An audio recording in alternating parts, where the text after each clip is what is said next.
Hello दोस्तों, अस्सलाम वालेकुम। 90 डेज़ का प्लान हमने शुरू किया था। अब सिर्फ ये 2 मंथ का प्लान बचा है।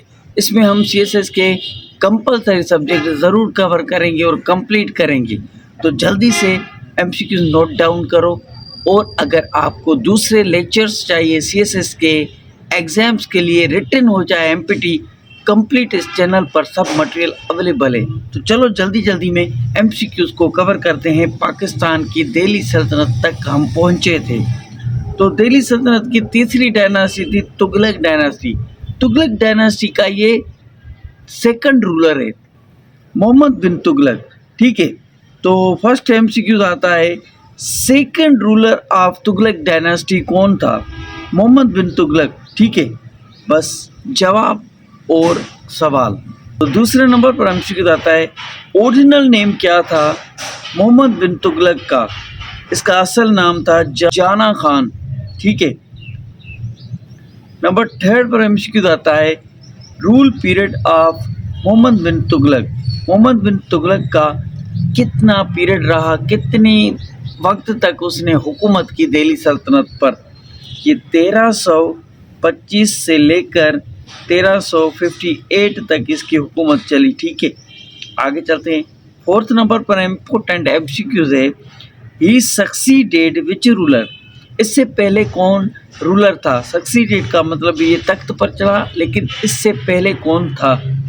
तो गयासुद्दीन तुगलक, जिसके बारे में हम कल पढ़ चुके थे। तो 5 नंबर पर एमसीक्यूज आता है, capital shifted from to Delhi to Daulatabad. ये इंडिया का इलाका है दौलताबाद। ठीक है, कैपिटल, हर बादशाह की सल्तनत होती थी, हुकूमत होती थी, और वो अपना कैपिटल ज़रूर बनाता था, जिससे आज पाकिस्तान का इस्लामाबाद कैपिटल है। आगे चलते हैं। पहले इसका दिल्ली था, इसने शिफ्ट किया दौलताबाद। जैसे कि पहले पाकिस्तान का कराची था, फिर उसने इस्लामाबाद शिफ्ट किया। आगे चलते हैं। 6 नंबर पर एमसीक्यू आता है, कैपिटल शिफ्टेड ईयर? किस साल इसने कैपिटल को शिफ्ट किया था?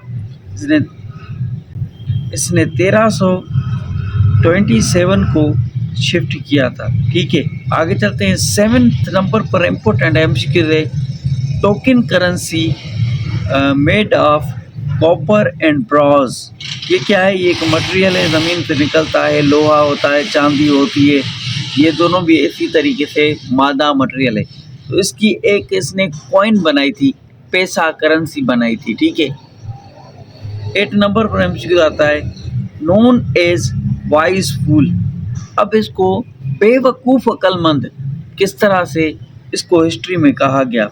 मोहम्मद बिन तुगलक को दिल्ली सल्तनत का वाइज फूल कहा जाता था, इसको जाना जाता था इस नाम से। बस आपको एमसीक्यू याद रखना है।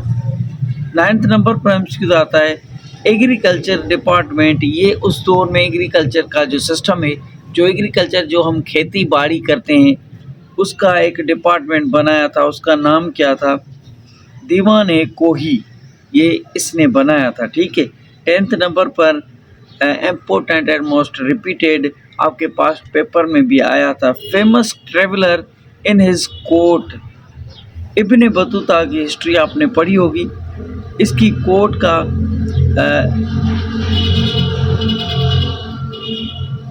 ये बादशाह की हुकूमत के टाइम इसकी कोर्ट होती थी बादशाह की, तो ये उस टाइम ट्रेवलर था, फेमस इब्ने बतूता।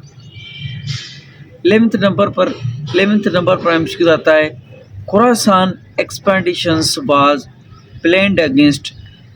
एक्सपेडिशंस वो होती है जंग करने से पहले या किसी इलाके को कब्जा करने से पहले कैंप लगाई जाती है, सेटिंग की जाती है, फौज को बिठाया जाता है, यहाँ पर बैठो, इसके बाद आगे जाना। तो इसी तरीके से कैंप लगती है। तो प्लान किसके खिलाफ किया गया था?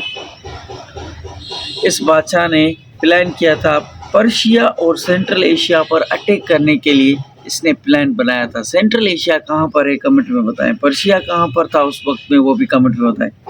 12th नंबर पर इम्पोर्टेंट एमसीक्यू है, ही डाइड इन। ये कब इसकी वफ़ात होती है? इसकी वफ़ात होती है ठट्ठा सिंध में। ठीक है। 30 नंबर पर एमसीक्यू आता है, डेथ ईयर? किस साल इसकी वफ़ात हुई थी और इसकी हुकूमत ख़त्म हुई थी? 1358 کو اس کی وفات ہوئی اور اس کی حکومت ختم ہوئی۔ 40 نمبر پہ ہم سے بتاتا ہے دوب region tax policy was increase tax. یہ دوب ریجن ٹیکس پالیسی کیا تھی؟ یہ پالیسی کا نام ہے جو اس وقت بنائی گئی تھی۔ اس کا مطلب تھا کہ ٹیکس کو بڑھانا، عوام کے اوپر بہت سارا سسٹم ہوتا تھا اس وقت، ایگریکلچر کے اوپر، ہر چیز کے اوپر ٹیکس لگاتے تھے بادشاہ، اور اپنی سلطنت کو مضبوط بنانے کے لیے پیسہ کماتے تھے اسی طریقے سے ٹیکس وصول کر کے۔ 50 نمبر پر ہم سے بتاتا ہے کراچل ایکسپیڈیشن واز ان، یہ علاقہ فتح کرنے کے لیے گیا تھا بادشاہ، اور ہمالیہ کے جو پہاڑ ہیں ہماری کشمیر سائڈ پر، وہاں پر اس نے یہ ایکسپیڈیشنز کیمپ لگائی تھی اس کے آگے فتح کرنے کے لیے، اپنی سلطنت کو انکریز کرنے کے لیے۔ تو یہ تھا آج کا امپورٹنٹ ویڈیو، امید ہے آپ کو اچھا لگا ہوگا۔ پاکستان کی ہسٹری کو کمپلیٹ دیکھنے کے لیے 1 ویڈیو بناؤں گا، 50 منٹس کا ایک ویڈیو ہوگا، اس میں کمپلیٹ پاکستان کی ہسٹری ہوگی۔ تو اس کے لیے لائک، کمنٹ اور سبسکرائب کو کرنا ہوگا، اور کیپ واچنگ ہسٹری کنیکٹڈ۔ اللہ حافظ۔